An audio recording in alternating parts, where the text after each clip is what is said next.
ወወልድ ወመንፈስ ቅዱስ አሐዱ አምላክ አሜን። በቅድሚያ የዚህ ታላቅ ካቴድራል ዋና አስተዳዳሪ ክቡር አባታችን መልአከ አሚን ቆሞስ አባ ገብረ ሥላሴ እርሳው፣ እንዲሁም የካቴድራሉ ዋና ጸሐፊ መጋቤ ሥርዓት ክቡር መምህራችን ልዑል ሰገድ፣ ለአገልግሎታችሁ ተመን የማይገኝለት እስካሁኑ ሰዓት ድረስ በያሬዳዊ ዜማ እግዚአብሔርን ስታገለግሉና ስታመሰግኑ የነበራችሁ ክቡራን አባቶቼ ሊቃውንት መነኮሳት፣ ወንድሞቼ ዲያቆናት፣ በዛሬው ዕለት በክቡር ሥጋውና በተቀደሰው ደሙ የታተማችሁ ሙሽራውና ሙሽሪት፣ የሙሽራውና የሙሽሪት ቤተሰቦች፣ አጃቢዎች፣ በዚህ ቅዱስ ቦታ እግዚአብሔር ወዶና ፈቅዶ ጥሪ ያደረገላችሁ ማኅበረ ምእመናን ወምእመናት፣ ባሰባሰበንና እስከ ሞት ድረስ በወደደን በመድኃኒታችን በኢየሱስ ክርስቶስ ፍጹም ሰላም ሰላም እላችኋለሁ። እንደምን አደራችሁ? እንደምን አረፈዳችሁ? እንደምን ሰነበታችሁ? አሜን። አምላካችን እግዚአብሔር ባሪያውና በአምሳሉ ከፈጠረን በላይ ደግሞ ራሱ ዝቅ ብሎ ሙቶ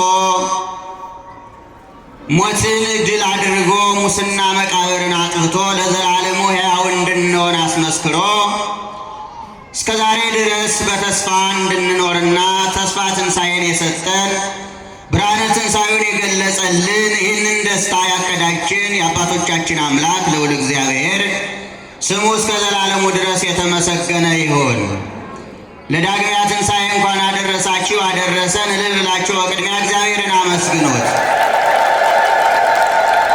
እንግዲህ ሰዓታችን አጭር ነው። ዛሬ ትምህርት የሚሰጥበት ሰዓት አይደለም። እንደምታውቁት ፋሲካ ነው። ዳግሚያ ትንሣኤ ይባላል። ዳግሚያ ትንሣኤነቱን እጥር ባለች መልኩ ገለጻ ለማድረግ ነው። እንግዲህ 55 ቀን ሙሉ እግዚአብሔርን እያመለክን እየሰገድን እየጾም ንስሐ እየገባን ከእግዚአብሔር ጋር እንደታረቅን ይገባኛል። እንግዲህ ደግሞ ስለ ትንሣኤው በጾምንበት ልክ ደግሞ የምንደሰትበት 50 ቀን አለን። በዚህ 50 ቀን ውስጥ የምንማረው የትንሣኤ ታሪክ ስለሆነ በሌላ ጊዜ እንደምንመማረው ተስፋ አደርጋለሁ። ለዛሬው ግን ጥር ላለች ደቂቃ በዛሬው ወንጌል ላይ በተቀመጠልን አባቶቻችን ባስቀመጡልን ወንጌል ላይ እንዲህ የሚል ቃል አለ። ብፁዓንሰ እለ እንዘ ኢይሬውኒ ያምኑኒ፣ ብፁዓንስ ወይም ብፁዓን የሚባሉስ ሳያዩ የሚያምኑኝ ናቸው ይላል የኛ አምላክ እግዚአብሔር። እንግዲህ የኛ አምላክ ቅድም ሊቃውንቱ ሲዘምሩት እንደነበረ ግብረ ዘወሀብከኒ ፈጸምኩ የዮሐንስ ወንጌል ምዕራፍ 17 ነው። ጌታ ኢየሱስ ክርስቶስ ቅድሚያ ትንሣኤ ሕሊናን ቀስቅሶ ካረጋገጠ በኋላ 3 ዓመት ከ3 ወር ትንሣኤ ሕሊናን ያስተማረ ለሰው ትንሣኤ ሥጋ ደግሞ እንዳለ ለማረጋገጥ በመጨረሻው ተነስቶ አስመስክሯል። እና የኛ አምላክ ደቀ መዛሙርቱንና ያስተማራቸውን በሚሰናበታቸው ጊዜ ወደ ባሕርይ አባቱ አቅንቶ እየጸለየ እንዲህ አለ። አባት ሆይ ጠብቃቸው፣ እኔ ካንተ አንተ ከእኔ አንድ እንደሆነ እንዲሁ በእኔ የሚኖሩ ደግሞ ከእኛ ጋር አንድ ይሆኑ ዘንድ ጠብቃቸው የሚል ነበር ቅድም ሊቃውንቱ ሲዘምሩ የነበረ። እንግዲህ ስራዬን ጨረሱ። የ3 ዓመት ከ3 ወር ትምህርተ ወንጌልን አስተማርኩኝ። ስለዚህ ወደ አንተ እመጣለሁ። እኩይ ጠላት ዲያብሎስ ድል እንዳያደርጋቸው፣ በምክንያት በክህደት በኃጢአት እንዳያደርጋቸው አባት ሆይ ጠብቃቸው። ክርስቲያኖች እንደዛ አይነት ጸጋ ተሰጥቶናል። ደግሞ አሁን የጠቀስኩላችሁ ወንጌል የዮሐንስ ወንጌል ምዕራፍ 20 ቁጥር 24 ላይ የምናየው ኃይለ ቃል ስለ አንድ ሰው የተጠቀሰ ጥቅስ ነው እና በአንድ ሰው አንጻር ሌሎች እኔና እናንተ እስከ ዕለተ ምጽአት ድረስ ትንሣኤን ለምናምን እግዚአብሔር ያከበራቸውን ለምናከብር ለእኛ የተሰጠ ተስፋ ነው። ይሄ ብፁዓንሰ እለ እንዘይሬውኒ ያምኑኒ። ብፁዓን የሚባሉ ብፅዓት የሚገባቸው ንዑዳን ክቡራን የሚባሉ እነማን ናቸው ካላችሁኝ፣ ሳያዩ የሚያምኑ። አያችሁ ክርስቲያኖች፣ ዛሬ እኛ ክርስቶስ በዓመት በዓመት እየተነሳ እያየነው እየዳሰስነው አይደለም። የሐዋርያትን አይን የሐዋርያትን መዳሰስ አድርገን ያየን የጨበጥን የተረዳን ሆነን ነው የምናምነው አይደል? ዛሬ ትንሣኤውን ስናከብር ያለው ይህንን ነው። የእኛ አምላክ እግዚአብሔር ብዙ የሚያምኑኝ ተምረው የሚያምኑ ዘላለም ከኔ ጋር የሚኖሩ አሉ ሲል ነው የተናገረው። እና የሚገርማችሁ እንግዲህ የእኛ አምላክ ጌታችን ኢየሱስ ክርስቶስ በመጀመሪያው ትንሣኤ ተነሳ። ለማርያም መግደላዊት አስቀድሞ ታያት። ለጴጥሮስና ለዮሐንስ ቀጥሎ ሄደው መቃብሩን አዩ፣ ተናገረች። እንደተነሳ አረጋገጡ። መላእክትም ሕያውን ከሙታን ለምትፈልጉትላችሁ ተነስቷል፣ አስቀድሞ ሳይሞት እንደነገራችሁ ገሊላ ላይ ይገለጥላችኋል፣ እዚህ ኢየሩሳሌም አካባቢ አትፈልጉ፣ ሂዱ ይመጣላችኋል አላቸው።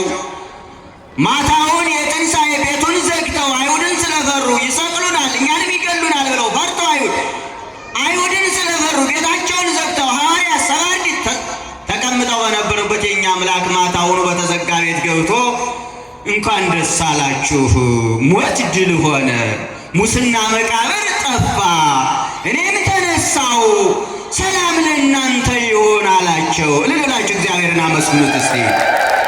ክርስቲያኖች ሰላም ተሰብኮልናል፣ ሰላም ተሰጥቶናል። ይህም ደግሞ በሌላ በመልእክተኛ ሳይሆን በራሱ በአምላካችን ቃል ሰላም ተሰጥቷቸዋል።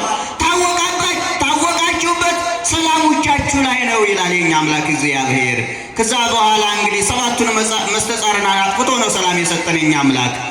ከዚህ በኋላ እንግዲህ የሚገርማችሁ ሐዋርያትም ኑ ይውዳሱ፣ ሐዋርያት ፈሩ ይላል።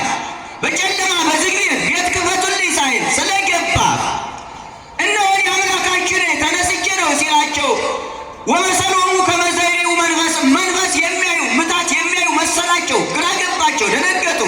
ቀረብ አለና የኛ አምላክ ኑ እስቲ እጄንም እዩት፣ የተወጋውን የተሸነከረውን፣ ጎኔንም ዳሱ፣ እኔ እኮ አምላካችን አላቸው። በተግባር አስረዳቸው፣ አዩ።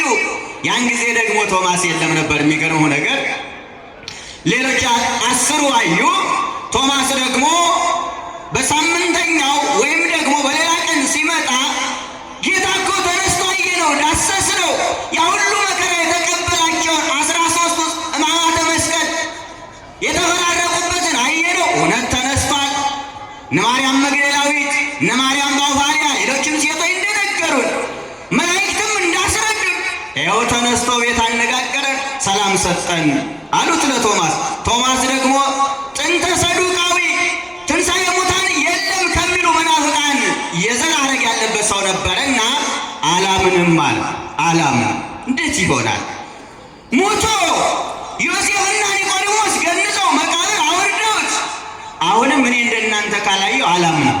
አንደኛ ጥርጣሬ ትንሣኤ ሙታን የለም ብሎ የሰረጸ ከልጅነቱ ያደገ ትምህርት ስለነበረ ነው። ክርስቲያኖች ብዙዎች ኢየሱስ ክርስቶስን አምላክ ለማለት የሚከብዳቸው ከልጅነታቸው አብረውት ያደጉ ምንፍቅና ስላለ ነው። እና የዚህን ጊዜ ጌታ ኢየሱስ ክርስቶስ ቶማስ እርግጠኛ ሁለተኛው አተታው እናንተ አየን ብላችሁ ልታስተምሩ ነው፣ እኔ ደግሞ ሰማው ብዬ ወደ ዓለም ሂዱ አስተምሩ ብሏልና ሰማው እያልኩ ላስተምር ነው፣ እኔም ማየት አለብኝ አለ። አሁንም ዛሬ ዳግሚያ ትንሣኤ የሚገርማቸው የኛ አምላክ ማታውኑ እንዲሁ እንደተሰበሰቡ ፈርተው ተጨንቀው ተጠበው ባሉበት ሰዓት የኛ አምላክ አሁንም ቤቱን ክፈቱልኝ ሳይል ድምፅ ሳያሰማ መካከላቸው ቆሞ ሰላም ለእናንተ ይሁን አላቸው። አሁንም ድጋሜ ክርስቲያኖች ዳግሚያ ትንሣኤ የተባለ ለምንድን ነው ከተባለ ትንሣኤ ክርስቶስ ሲነሳ የእኛን ትንሣኤ ለማረጋገጥ ነው። እግዚአብሔር አምላክማ ሕያው ነው፣ እኔ እንደተነሳው እናንተም ትነሳላችሁ ሲል ነው። ዳግሚያ ትንሣኤ የተባለ ዛሬ ክርስቶስ 2 ጊዜ ተነስቷል ማለት ነው አይደለም። እንግዲህ ሀሳብ ሐዋርያት በጣም ተጠራጥረው አምላክነቱን የተረዱት በዛሬው ዕለት ስለነበረ ዳግሚያ ትንሣኤ የተባለ ትንሣኤ ሕሊና ነው። የሚገርማችሁ ትንሣኤ ሕሊና ክርስቲያኖች እኛ ትንሣኤ ሥጋን ከመጠበቅ ይልቅ አስቀድመን ትንሣኤ ሕሊና መነሳት ይጠበቅብናል። ትንሣኤ ሕሊና ከሌለን በቁመና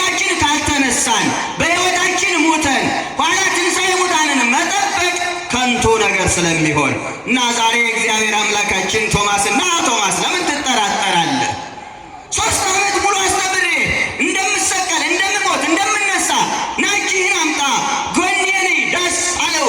ቶማስ ቀረብ አለና የጌታ ገወ መለኮት ያ ሥጋ የተዋሃደው የእግዚአብሔር የባሕርይ ልጅ ወይም መለኮት የተዋሃደው አካል ነውና ቶማስ እጁን አምጥቶ እነሆ የጌታን ጎን ሲዳስስ ይላል እጁ እንደ ጅማት ታረረች ወይም ደግሞ እንደ ፌስታል ተቃጠለች ይላል። የሚገርማችሁ ነገር እዚህ ጊዜ ነው ሐዋርያት አምላክነቱን ተረዱ። ከዚህ በኋላ ምታትም አይደለም ሌላም አይደለም እሱ ራሱ አምላክ ተነስቷል ብለው ትንሣኤ ሕሊና ተነሳሁ የኛ አምላክ ተነስቷል ከዚህ በኋላ ትንሣኤ አለ ብለው አረጋገጡ፣ ቸክ አደረጉ።